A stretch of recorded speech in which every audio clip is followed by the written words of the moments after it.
Hello guys, in this video I am going to show you how to add items to your favorites on the Wallapop application. But first I just want to mention, don't forget to subscribe to my channel, because at 10,000 subscribers I am going to show you my whole YouTube revenue statistics and growth strategy, how to make money online. So let's jump into it.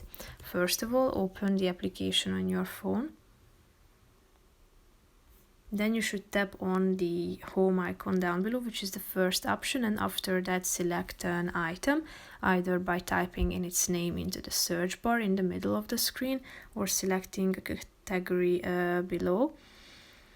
And if you have found the product that you were looking for, you can either narrow down your search by the use of filters here, selecting location, price range, subcategory and item condition. So if you have found the product that you are interested in, click on it, and if you want to add it to your favorites in order to save it for later, all you have to do is clicking on the heart icon at the top of the screen.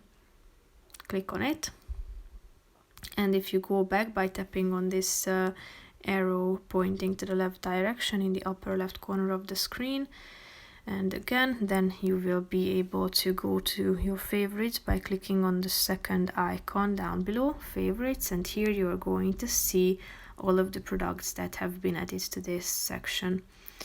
If you want to remove it from this list, all you need to do is just simply clicking on the heart icon in order to remove it. As you can see now, this section is empty. So that's pretty much it for this video. I hope you found it helpful. If you did, consider subscribing, and see you in the next video. Bye bye.